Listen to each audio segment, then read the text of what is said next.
तुम्ही कधी खाल्लंय का काकडीचं थालीपीठ? मी तर पहिल्यांदा बनवते आणि ते बनवण्यामागचं कारणही तसंच आहे. भरपूर भाजीपाला असताना सुद्धा या काकड्यांचं करायचं काय म्हणून थालीपीठ बनवायला घेतलं आणि ते इतकं कमाल झालं होतं, सगळ्यांना इतकं आवडलं म्हणून म्हटलं रेसिपी तुमच्यासोबतही शेअर करूया. तर या ठिकाणी सगळ्यात पहिले कोथिंबीर चिरून घेतली, काकडी किसून घेतली, यामध्ये वाटण बनवलं होतं.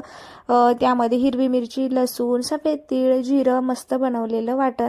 त्यानंतर कांदा टोमॅटो घातला, त्याचं कारण की पराठे खूप जास्त सॉफ्ट होतात. त्यानंतर 1 चमचा बेसन, 1 चमचा तांदळाचं पीठ आणि गरजेनुसार गव्हाचं पीठ घातलं, चवीनुसार मीठ घातलं. आता यामध्ये पाणी कमी घालायचं कारण की काकडी पाणी सोडत असते आणि छान असे डायरेक्ट तव्यावरती थालीपीठ थापून घ्यायचे. खूप मस्त लागत होते कारण की मी एकदम फ्रेश असं घरच्या बनवलेल्या लोणीसोबत त्याला बनवलं होतं, त्यामुळे त्याची टेस्ट आणखीनच कमाल झाली होती आणि दहीसोबत खाल्लं एवढं भारी लागत होतं पावसाळ्यात गरमागरम थालीपीठ. तर व्हिडिओ आवडला असेल तर लाईक